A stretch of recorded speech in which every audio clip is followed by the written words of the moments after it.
श्रीमंदिर रे लक्ष्मी कहा स्त्री भूल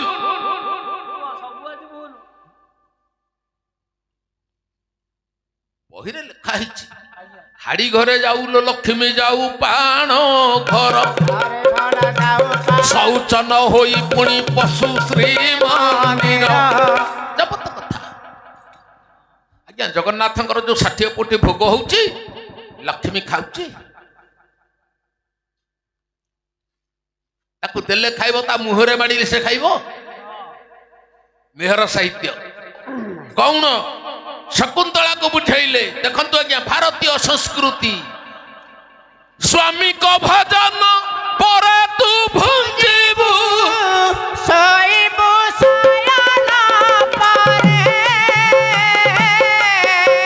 स्वामी को रस जाते दीवा बारू उठु दीबू प्रत्युसारे घरे रोषई हिची स्वामी जहा खाइबो ता थाली रे स्त्री खाइबो हेला थर संकुड़ी थाली रे न खाइला से सही आइटम खाइबो लक्ष्मी को दिन खाइबो महाप्रसाद को दिन लक्ष्मी के निकट रे भोग हबो ना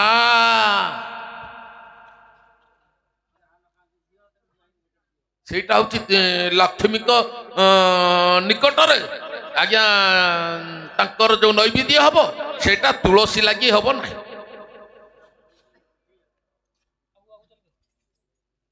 हला से पठ लगा से कहीं की तुलसी लगी हुए नहीं से पठ लगा से जाना जेतिक आमर दरकार सेतिक तेणुक यही समय माँ लक्ष्मी ठाकुराणी आज्ञा सी जगन्नाथ महाप्रभुंकर स्त्री नुह ना आपण माने केबे हेले पर्यंत पुरी रे श्री चंडालुणी घर देखि नथबे कि को जगह रे अछि जानि नथबे ना ना कि नाही नहीं तो हला हाँ हाँ किंतु आमे जगन्नाथ संस्कृति भितर पसी जगन्नाथ संस्कृति कोन आमे ता भितर जानुने धान गौणीटा नहीं पेड़ी नहीं जबत्य कथा करी आमे गुरुवार को गुरुवार अरुआ खिया माणबसा नाम एक व्रत अर्जन करी ताकू पुणी माघ मासरे उजौचे शुणु आज्ञा ए वर्ष 3 किस्ती ये गला गोटा गुरुवार ता पूर्व गुरुवार किछि गाँ रे माणबसा उद्यापन करदेले ताकू पचारली मुझे कीर्तन गाइक मुझे आज्ञा कौन केमिति बेला तो बुधवार पड़ुची आज्ञा कौन ये कथा ना आज्ञा माणबसा परा आज उद्यापन मुझे कहीं ना आसंता सप्ताह पड़ुची ग्रहण सप्ताह माणबसा हबनी अच्छा आम पटे चलीला ग्रहण सप्ताह माणबसा मुझे ये कौन कौन सेपटे ना सेगुड़ा किसी जानू ना देखंतु एपटे उत्तर मिलला सेगुड़ा किसी जानू ना गला तापरे जेतेबेले कोईद पटकू गली कहले आज्ञा आपणकर माणबसा मु कहले भाई आमर माण नहीं कि गौणी ना बोले मु कहले आमर माणबसा नहीं ना कहीं मु कहले से बही पढ़ुन चंडालु ब्राह्मण जाए व्रत आचरिबे अरे भला व्रत आचरिबे आद्य मार्ग शिर मासे ताहा ही पालिबे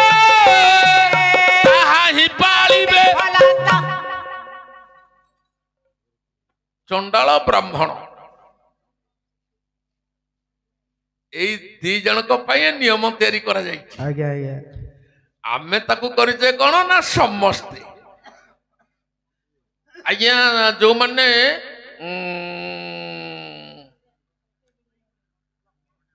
व्यवसायी धर तेली तंती ये सबू तांकर मार्गशीर मासरे माणबसा उद्यापन आमर सबू माघ मासरे उद्यापन କେମିତି କଣ କୁଆଡେ କେତେ ସତ କୁଆଡେ କେତେ ମିଛ କାହିଁ ମୁଁ ଜାଣୁନି। ୟା ଭିତରେ ଇଏ ଯୋଉ ମାର୍ଗଶିର ମାସ ମାଣଓଷା ବ୍ରତ ଟିକି ମୁଁ ଦେଖିଲି ଆବୋରି ନେଇଯାଇଛନ୍ତି ଆଙ୍କ ଘରଠୁ ପ୍ରାୟ 10 କିଲୋମିଟର ସେ ଯୋଉ ରାୟପୁର ଚାଳି ଗଲା ବେଳକୁ ସେଇଠୁ ପାଣ ସମ୍ପ୍ରଦାୟ ପାଣ ହରିଜନ ଇଏ ବ୍ରତ ଟିକେ ଠିକ ଢଙ୍ଗରେ ଆବୋରି ନେଇଯାଇଛନ୍ତି। ଆବୋରି ନେଇଯାଇଛନ୍ତି କିନ୍ତୁ ତାଙ୍କର ଯେତେ ଇଏ ପୂଜା ଅର୍ଚ୍ଚନା ନୀତି ନିୟମ ଅଛି ଆମର ତା ତରୁ ଟିକିଏ ନାହିଁ। ହଉ ଗୋଟେ ଚାଲିଛି ତ ଛାଡ। ଏଇ ସମୟରେ ଲକ୍ଷ୍ମୀ ମାଗିଲେ କହିଲେ ପ୍ରଭୁ ପ୍ରଭୁ ତମ ସହିତ ମୋର ଦାହିକ ପ୍ରୀତି ହବ କିନ୍ତୁ ଛୁଆ ଜନ୍ମ ହବ ନା। ନାରାୟଣ ହସିଲେ କହିଲେ ଲକ୍ଷ୍ମୀ ସୁଖର ଦେବୀ ଗୋ ଲକ୍ଷ୍ମୀ ଅପୂଜ୍ୟ ଏ ମହି ଲକ୍ଷ୍ମୀ ଅପୂଜ୍ୟ ଏ ମହି ମୋହ ବିନୁ ତତେ ପୂଜା କରିବେ କେ ନାହିଁ। ଏଇ ଯୋଗୁ ମାଣବସା ଆରମ୍ଭ। ଆଜ୍ଞା ମାଣବସା ଯୋଉ ଲକ୍ଷ୍ମୀ ପୂଜା ମୂଳ ଦୁଆ ଏଇଠି ପଇଲା। ଦେଖନ୍ତୁ ପାଠ ନାରାୟଣ କହିଲେ ଲକ୍ଷ୍ମୀ ଯଦି ତୁ ମା ହବା ପାଇଁ ମନା କଲୁ ସଂସାରରେ ନାରୀ ମା ନହେଲେ ତା ଜୀବନ ଚରିତାର୍ଥ ନୁହେଁ କୃତାର୍ଥ ନୁହେଁ ତେଣୁକରି ତୁ ମୋ ବ୍ୟତିରେକ ଅପୂଜ୍ୟ ହବୁ। ଯଦି ମୁଁ ନଥିବି ତାହେଲେ ତୁ ଅପୂଜ୍ୟ ହବୁ। ଲକ୍ଷ୍ମୀ କହିଲେ ସ୍ୱାମୀ ଏମିତି ଗୋଟାଏ ବାଟ ତିଆରି କରିବି ତେମେ ନଥବ ମୁଁ ପୂଜା ପାଇବି। ଆଜ୍ଞା ସେ ବାଟୁଟି କଣ? ଆଦ୍ୟ ମାର୍ଗଶିର ମାସ ଗୁରୁବାର ଦିନ ଆରେ ଭଲ ଗୁରୁବାର ଦିନ ଲକ୍ଷ୍ମୀ ପୂଜାରେ ଚଣ୍ଡାଳି ବାଢି ଦେଲା ମନ ବାଢି ଦେଲା ମନ ଭଲା ବାଢି ଦେଲା ମନ ବାଢି ଦେଲା ମନ ଭଲା ବାଢି ଦେଲା ମନ ସଯତ୍ନରେ ନାନାବିଧ ପଦ୍ମ ମାନ ନେଇ ଧନ ଧୀରେ ଲକ୍ଷ୍ମୀ ଦେବୀ ପାଦ ତଳେ ରଖିଲା ମଣ୍ଡାଇ ଜାଣି ଶ୍ରୀମନ୍ଦିର ଛାଡି ଦେଇଅନ୍ତେ କମଳା ଆରେ ଭଲା ଦେହତେ କମଳା ଏହି ପରି ବାରମ୍ବାର ଏହି ହେଲା ହେଲା।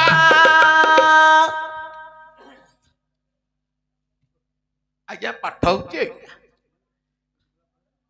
ଲକ୍ଷ୍ମୀ ପୂଜା କାହିଁକି ହେଲା? ନାରାୟଣ ନାହାନ୍ତି ଲକ୍ଷ୍ମୀ ପୂଜା କାହିଁକି ହେଲା? କଣ କରିବେ ଆଜ୍ଞା ଆପଣ ମାନଙ୍କ ସେବାରେ ତ ଆସିଛି ତେଣୁ ଏପଟେ ମାର କାର୍ଯ୍ୟ ମାର ଅଧିଷ୍ଠାନ ପୁଣି ଅଧିଷ୍ଠାନ ସମୟ ଜଣେ ମାର ପ୍ରତିଷ୍ଠାନ ଯେ ଲକ୍ଷ୍ମୀ ପୂଜା ଏଇ ନିୟମକୁ ଆଖି ଆଗରେ ରଖି ଆଜି ମୁଁ ଚାରିପଦ କଥା କହିଛି କିନ୍ତୁ ବାସ୍ତବରେ ଜଗନ୍ନାଥ ମହାପ୍ରଭୁଙ୍କର ସହଧର୍ମିଣୀ ଲକ୍ଷ୍ମୀ ନୁହଁ। ସ୍କନ୍ଧ ପୁରାଣ ନିୟମ ଅନୁସାରେ ଉତ୍କଳେ ନାଭି ପିଠେସ୍ତୁ ବିରଜା କ୍ଷେତ୍ର ମୁଚ୍ୟତେ ବିମଳାସା ମହାଦେବୀ ଜଗନ୍ନାଥସ୍ତୁ ଭୈରବ। ଏଟା ହଉଛି ସିଧା କଥା ହେଲା। ଆଜ୍ଞା ଲକ୍ଷ୍ମୀ କଣ ନା ଲକ୍ଷ୍ମୀ ହଉଛନ୍ତି ଜଗନ୍ନାଥ ମହାପ୍ରଭୁଙ୍କର ଏକ ରୋଷେଇଆ ପଣ୍ଡା। ବାସ୍ ଯେତେବେଳେ ବଳଭଦ୍ର ନଥିଲେ ସୁଭଦ୍ରା ନଥିଲେ ଇଏ ସପ୍ତ ମାତୃକା ନଥିଲେ ଏ କେବଳ ଜଗନ୍ନାଥ ମୂର୍ତ୍ତି ପୂଜା ପାଉଥିଲେ। ଚିନ୍ତା କରନ୍ତୁ ଇନ୍ଦ୍ରଦମନ ଯୋଉ ମୂର୍ତ୍ତି ଟିକେ ପୂଜା କରୁଥିଲା ଗୋଟିଏ ମୂର୍ତ୍ତି ଜଗନ୍ନାଥ ଇଏ ସବୁ ପଛରେ ଆସିଲେ ସେ ପୂଜା କରେ ଯେ ନିଜେ କେମିତି ନା ନେଡାରେ ନେଡା ଟିକେ ପାଣି ତା ଦେହରେ ଗୋଟିଏ ତୁଳସୀ ପତ୍ର ପତ୍ର ତାକୁ କାଳିଆକୁ ନୈବେଦ୍ୟ ଲଗେଇ ଦିଏ। ହଁ ହଁ କାରଣ ମନ୍ତ୍ର ଶିଖେଇ ଦେଇଛନ୍ତି ପିତାମହ ବ୍ରହ୍ମା ଏବଂ ମାରକଣ୍ଡ ଋଷି। ନୈବେଦ୍ୟ କରିଦିଏ।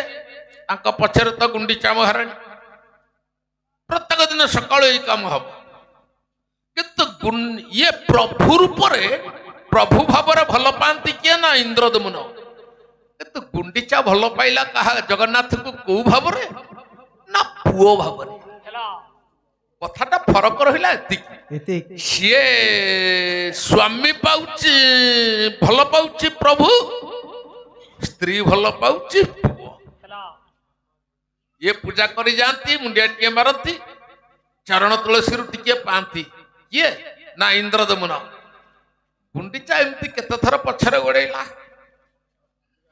ଇନ୍ଦ୍ରଦମନ ଯାଇ ସେଠି ପହଞ୍ଚିଛି। ଗୁଣ୍ଡିଚା ମୁହଁକୁ ମୁହଁ ଆଖିକି ଆଖି ମିଶେଇ ଦେଲା। କାଳିଆ ସାମାନ୍ୟ ଏ ଜଳ ତୁଳସୀ ଚଳୁ ପରା ନୈବେଦ୍ୟ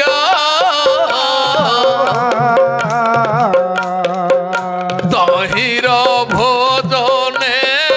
ଉଦର କ୍ଷୁଧା ହେଉଛି ସାଧ୍ୟ।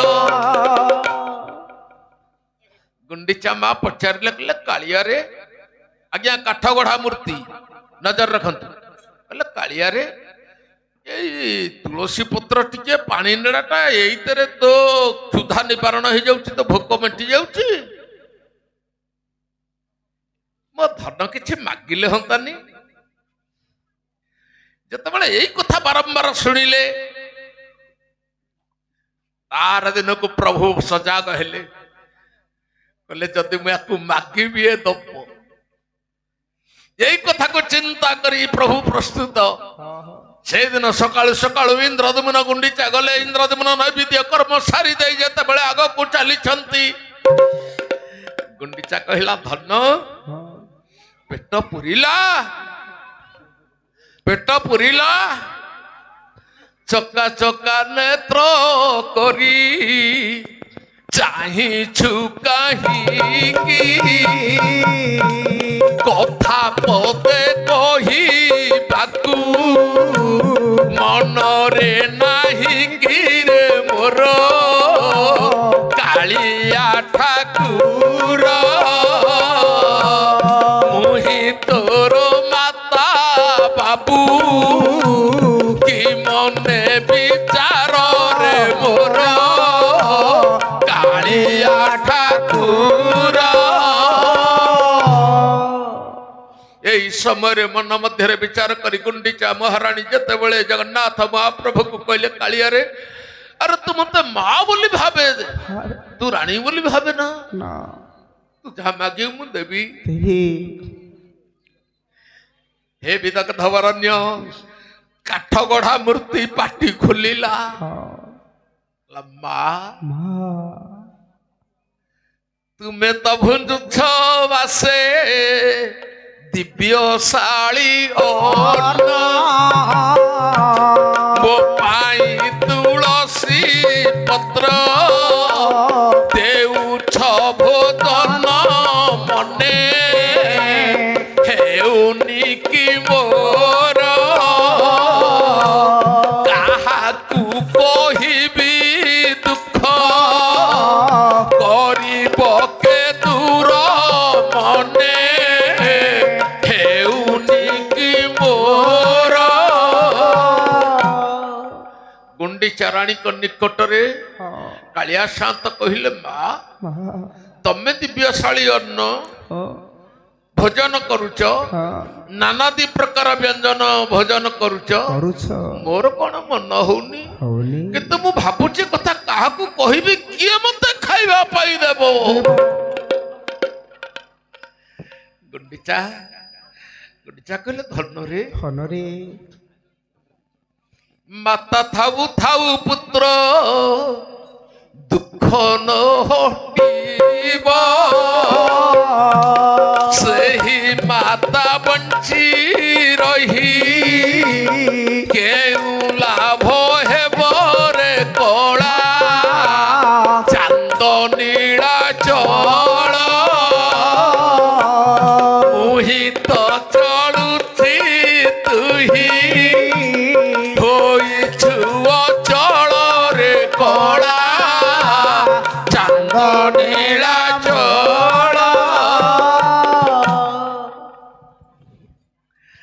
ଗୁଣ୍ଡିଚା କହିଲା ପୁଅରେ ତୁ ସିନା ଅଚଳ ହଁ ମୁଁ ତ ଯିବା ଆସିବା କରୁଛି ଚଳୁଛି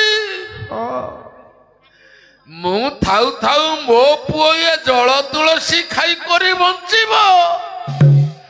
ମୁଁ ଘରେ ଭାତ ଡାଲି ତରକାରୀ ଶାଗ ଖଟା କ୍ଷୀରି ପିଠା ପଣା ଯାବତୀୟ କରି ଖାଇବି ଖାଇଲି ମୋ ପୁଅ ଏଇ ଜଳ ତୁଳସୀ ଟିକେ ଖାଇବ ଖାଇବ ଏ ଧନ ଧନରେ ମୋ କଥା ଶୁଣ ଶୁଣୁ କାଲି ରଜନୀ ପାहिले ରାଜା କରିବେ ଗମନ ରାଜା ପୂଜା କରିବା ସମये କହିବୁ ବଚନ ଏତେ ପୂଜା କର କାହିଁ ଜୀବନରେ ଦିନେ ବୃଥା ମୋର ମେଣ୍ଟୁ ନାହିଁ ଯାଇ ଜଣେ ଇଏ ଗୁଣ୍ଡିଚା ବତେଇ ଦେଲା କହିଲା ପୁଅ ରାଜା ଯେତେବେଳେ ଆସିବ ରାଜାକୁ କହିଦବୁ ଯେ ତମେ କାହିଁ ମତେ ପୂଜା କରୁଛ ମୋ ଜୀବନରେ ମୋର କ୍ଷୁଧା ମେଣ୍ଟୁନି ମୋ ଭୋକ ଦିନେ ହେଲେ ତମେ ମେଣ୍ଟେଇ ଦେଇ ପାରୁନ ତମେ କି ରାଜା ମତେ କି ପୂଜା କରୁଛ ଯେତେବେଳେ ଏତିକି ଶୁଣି ଦେଇଛନ୍ତି ଜଗନ୍ନାଥ ମହାପ୍ରଭୁ କହିଲେ ମା ଏ କଥା ମୋ ଦ୍ୱାରା ସମ୍ଭବ ନୁହେଁ ଏ କଥା ତୁ କେମିତି କରେଇବୁ ये दायित्व तोर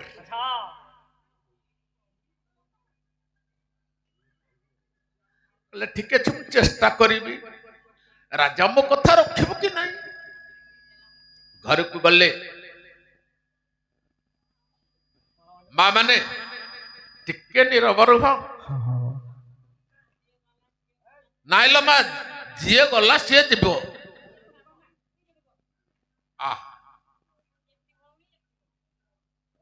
ଏମିତି ବାଗରେ ବିଧାତା ତିଆରି କରିଛି ଦେଖ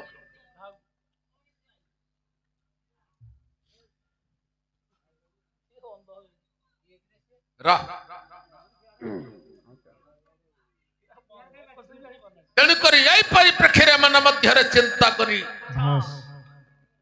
ଇନ୍ଦ୍ରଦମନ ଗୁଣ୍ଡିଚା ଯେତେବେଳେ ଘରକୁ ଗଲେ ଖାଇବାକୁ ଦେଲେ ଗୁଣ୍ଡିଚା ଇନ୍ଦ୍ରଦମନକୁ ମନଟା କିନ୍ତୁ ଭଲ ନାହିଁ ଇନ୍ଦ୍ରଦମନ ସମ୍ରାଟ ଜାଣିବନି ତା ସ୍ତ୍ରୀ ମନ କହିଲା କଣ ଆଜି ଗୋଟେ ଭାବିଛ କି ନା ନାଇଁ ନା କାହିଁ ତମ ଚାଲିଚଳନ ଟିକେ ଅଲଗା ଅଲଗା ଜଣା ପଡୁଛି ଗୁଣ୍ଡିଚା କହିଲେ ପରେ କହିବି ତମେ ଖାଇକରି ଶୋଇବା ସେଜକୁ ଯାଅ ଖାଇଲେ ତାମ୍ବଳ ଟିକେ ପାଟିରେ ଭର୍ତ୍ତି କଲେ ଆଜ୍ଞା ଶୋଇବା ସେଜକୁ ଗଲେ ଗୁଣ୍ଡିଚା ମହାରାଣୀ କଲେ କଣ ନା ଇନ୍ଦ୍ରଦମନଙ୍କର ଟିକେ ସେବା କଲେ କହିଲେ ସ୍ୱାମୀ ମନ୍ଦିରରେ ନୀଳଗିରି ଉପରେ ଯାହାକୁ ବସେଇଛ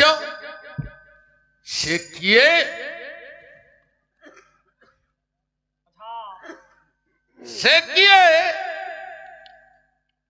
ଭକ୍ତ କବି ମଧୁସୂଦନ ଇନ୍ଦ୍ରଦମନ ଉତ୍ତର ଦେଲେ କହିଲେ ଅଖିଳ ବ୍ରହ୍ମାଣ୍ଡ ପତି ମୋ ଜୀବନ ସ୍ୱାମୀ ହେ ପରମ ପିତା ମାତା ପ୍ରଭୁ ଅନ୍ତର୍ଯାମୀ ଧନ୍ୟ କରୁଣା ତୋର ସେ କରୁଣା ସିନ୍ଧୁ କାହିଁ ତାର ପଟାନ୍ତର ଧନ୍ୟ କରୁଣା ତୋର ତା ପାଖାପାଖି କଣ କହିଲୁ କହିଲୁ हे आनंदमय कोटि भुवन बालक सत्य पथे धर्म पथे हेनी जाव मते भसाओ पुराण मोर आज्ञा ସ୍କୁଲ ବାରଣ୍ଡାରେ ଠିଆ ହେଇ ଇଏ ପାଠ ପଢୁଛୁ ଆଉ କଣ ୟାକୁ ଘୋଷୁଛୁ ପ୍ରଭୁ ପରମ ଶରଣ ଏ ଜୀବନ ଶ୍ରୀ ଚାରଣେ କାଲି ସମର୍ପଣ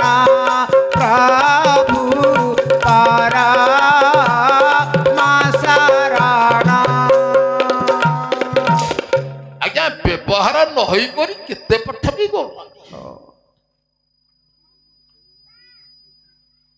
ତେଣୁକରି ହେ ବରଣ୍ୟ ଚିନ୍ତା କରନ୍ତୁ। ଏଇ ସମୟରେ ଇନ୍ଦ୍ରଦମ୍ନଙ୍କୁ ପଚାରିଲେ ଯାହାକୁ ତମେ ପୂଜା କରୁଛ ନା ସେ ହଉଛି ଅଖିଳ ବ୍ରହ୍ମାଣ୍ଡ ପତି ନା ନା ଗୁଣ୍ଡିଚା କହିଲେ ନା ନା ସେ କିଏ ରାଜା ପଚାରିଲେ କିଏ ନା ମୋ ପୁଅ ନେ ତୋ ପୁଅ ନା ନା ତୋ ପୁଅ ତୋତେ ତାହେଲେ ସେ କଥା କହିବ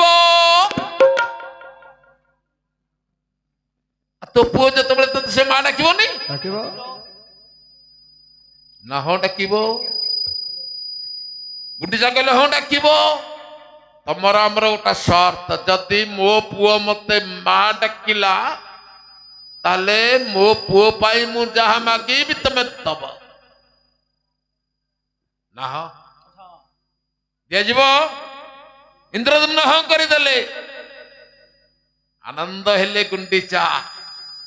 ଚିନ୍ତା କଲେ କାଳିଆ ସନ୍ଥ ତୁଳସୀ ହେଲେ ବିନୁ ପଦ ଚଲାଇ ଶୁନଇ ବିନୁ କାନ କର ବିନୁ କର ମା କରଇ ବିଧିନ ଆଲନ ରହିତ କଲ ରସ ଭୋଗୀ ବିନୁ ପାନି କଥା ବଡ଼ା ଯୋଗୀ ଆଜ୍ଞା ମାନେ ଆଜି ଆମ ଅନ୍ତର୍ଯାମୀ ସାରଙ୍କଠୁ ଗୋଟେ ନୂଆ କଥା ମୁଁ ଶୁଣିଲି ଏତେ ଦିନ ଭିତରେ ଶୁଣିନଥିଲି କହିଲେ ମଙ୍ଗରାଜ ଭାଇ ମୁଁ କହିଲି କଣ ନା ତମେ କଣ ପାଇଛ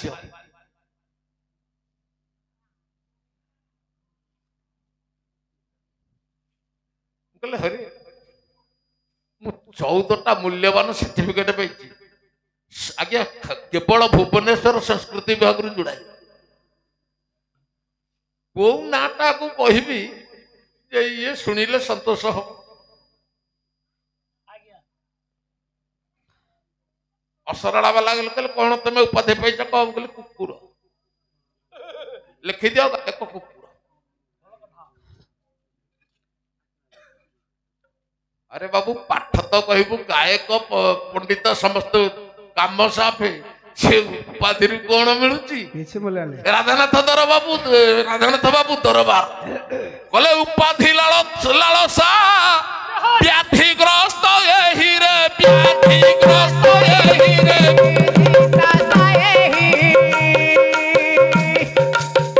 मानव पथे दिए निजकू चढ़ाई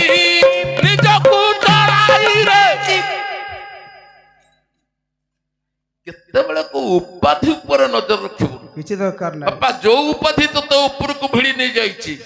जदी पाठ न शिखिबु उपाधि तो पाई गली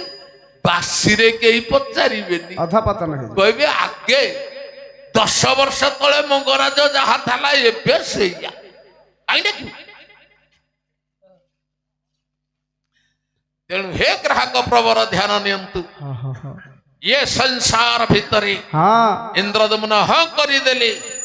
कहले ठीक अच्छे काली देखिबा क्रमशः राति पाइला अरे आउ सकाळ संध्या ये वर्णना गाइया पाई मते कहूछु आवश्यक नै गायक केशरी उद्यनाथ रथ शर्मा वही कर्ण ଛୁଇଁଲେ ଉଦୟ ପର୍ବତ ଚୂଳକୁ ଉଇଁଲେ ମୟୂଖ ମାଳି ଯେ ଉଇଲେ ମୟୂଖ ମାଳିଆ ରେ ଭଲା ଉଇଲେ ମୟୂଖ ନାରୀ ଯେ ବିଚିତ୍ର ଚିତ୍ରରେ ଚିତ୍ରିଲା ଧରଣୀ ହେ ବିଚିତ୍ର ଚିତ୍ରରେ ଇରିଲା ଧରଣୀ କୋଳାବତୀ ଉଷା ବାଳି ଯେ ଭାଳି ଭାଳି ଯେ ଭାଳି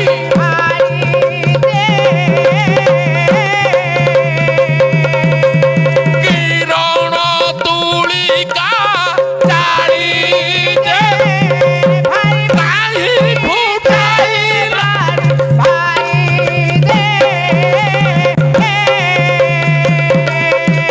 କିରଣ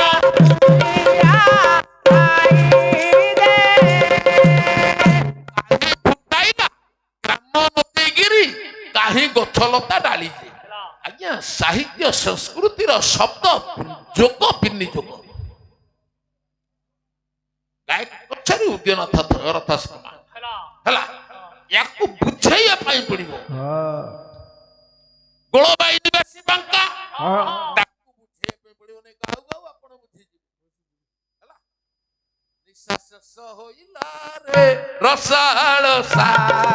ନିଶା ଶେଷ ହୋଇଲା ରେ ରସାଳସା ବନଜ ବାନ୍ଧବ କର ଘର ତାପ ବେଳୁ ବେଳ ସଖୀ ବୃଦ୍ଧି ପାଇଲା ରେ ରସାଳ ସା ନିଶା ଶେଷ ହୋଇଲା ପୂର୍ବ ଦିଗେ ଉଦୟ ଭାନୁ ଆସ୍ତ ଅସ୍ତ ହେଲେ ତାରା ଗଗନ କୁକୁଟ ଝଙ୍କର ଶୁଭେବାର ପର କାକ ତେଣେ କା କା କହିଲା ଏଇ ପ୍ରଭାତ ବର୍ଣ୍ଣନା ଗୁଡାକ ଗାଇବା ପାଇଁ ଆଜ୍ଞା ମତେ ଭଲ ଲାଗେନି ତାକୁ ତ ଗାଉ ଗାଉ ଲୋକ ବୁଝିଯିବେ ମହାନାଟକ ହନୁମନ୍ତ ମହାରାଜ କହିଲେ ଷାଠ୍ୟୋପବ୍ୟ ମହାଟେ ଶୀତର ଜନି ପଣିକ ନାୟିକା ଉନ୍ମୁକ୍ତ ତାରା ମୁକ୍ତା ହାରା ପାହାର ତରଳ ତର ଖଗା ପୃଥେଇ ତଇ କୀର୍ତ୍ତି ଶାନ୍ତି ତଇ ବର୍ଷାଣା ଭୋଜ କୁମ୍ଭଧର କୁହର ଶରତ ଷଟ୍ପଦାଳି କରାଳି କାଳ ବ୍ୟାଳି କରିଣଙ୍କଳୟ ତିନି ତରଂ କଳମ ସବହ ଦିନେଶ ଓଡ଼ିଆ ଓଡ଼ିଆ ଦିନକର କଥା କଣ ହେଇଛି ଇଏ ପ୍ରକୃତି ରାଣୀ ହଁ ହଁ ର ହାଟକୁ ହଁ ବ୍ୟବସାୟ କରିବା ପାଇଁ ଆଚ୍ଛା ରାତ୍ର ରୂପକ ବ୍ୟବସାୟୀ ନାୟିକା ହଁ ନକ୍ଷତ୍ର ରୂପକ ରତ୍ନ ଗୁଡାକ ହଁ ଆସି ପ୍ରକୃତି ରାଣୀ ହାଟରେ ବସିଲା ବସିଲା ବ୍ୟବସାୟ ନ ହେବାରୁ ବାସ୍ ଏ ନକ୍ଷତ୍ର ଗୁଡାକ କେହି ନ କିଣିବାରୁ ବାସ୍ ତାକୁ ଟିକେ ନିଦ ଆସିଲା ନିଦେଇଲା ହଁ ହଁ ଯେତେବେଳେ ନିଦେଇଛି ହଁ ଘୋର ନିଦ ହେଲା ତା ନିଦ ଭାଙ୍ଗିଲା ବେଳକୁ ଏ ଦେଖିଲା ନକ୍ଷତ୍ର ରୂପୀ ରତ୍ନ ଗୁଡାକ ନାହିଁ କୁଆଡେ ହଜି ଯାଇଛି ହଁ ହଁ ତେଣୁ କରି ଆଜ୍ଞା ଦେଖିଲା ପୂର୍ବ ଦିଗରେ ହଁ ହଁ ସୂର୍ଯ୍ୟ ଉଦୟମାନ ହେଉଛନ୍ତି ତେଣୁ ଏଇ ସମୟରେ ଏ ରାତ୍ର ରୂପୀ ନାୟିକା ଡାକିଲା କଲା ହେ ସୂର୍ଯ୍ୟ ତମେ ହେଉଛ ଚୋର ତମେ ହେଉଛ ଚୋର ତମେ ହେଉଛ ଚୋର ସୂର୍ଯ୍ୟ କହିଲେ ମୁଁ ଚୋର ନୁହଁ ନା ମୁଁ ଚୋର ନୁହଁ ନାଇଁ ନାଇଁ ନା ତମେ ନିୟମ କରିବ ତମେ ଚୋର ନୁହଁ ମୋ ନକ୍ଷତ୍ର ରୂପୀ ରତ୍ନକୁ ତମେ ଚୋରି କରି ନେଇ ନା ନିୟମ କରିବ ନା ହଁ ଆଜ୍ଞା ଆମର ଗୋଟେ ନିୟମ ଅଛି ହିନ୍ଦୁ ଧର୍ମରେ ହଁ ହଁ ନା କୋଉଠି ନିୟମ କରିବ ନା ଶୁଣ କଣ ଗୋଟା କୁମ୍ଭରେ ଏଇ ଗୋଟା କାଳିଆ ନାଗ ସାପ ମୁଁ ରଖିଛି ଆରେ ତମେ ସେଥିରେ ହାତ ଭର୍ତ୍ତି କରିବ ବାସ୍ ଯଦି ତମ ହାତକୁ ସିଏ ଚୋଟ ନ ମାରିଲା ମୁଁ ଜାଣିବି ତୁମେ ଚୋର ନୁହଁ ହେ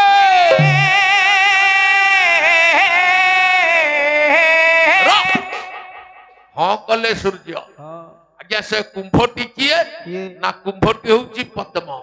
ସେ କାଳିଆ ନାଗୁଟି କିଏ କିଏ ନା ଭ୍ରମର। ଭ୍ରମର। ସୂର୍ଯ୍ୟଙ୍କର କର ହାତ କିଏ ନା କିରଣ। କିରଣ। ସୂର୍ଯ୍ୟଙ୍କ କିରଣ ପଡିବାରୁ ଆଜ୍ଞା ପଦ୍ମ ଫୁଲଟି ଫୁଟିଲା। ରାତିରୁ ବନ୍ଦୀ ହୋଇଥିବା ଭ୍ରମର ଗୁଣୁ ଗୁଣୁ ଶବ୍ଦ କରି ଆଜ୍ଞା ଏ ଫୁଲକୁ ସେ ଫୁଲ ମଧୁପାନ କରିବା ପାଇଁ ବିହରଣ କରିବାରେ ଲାଗିଲା।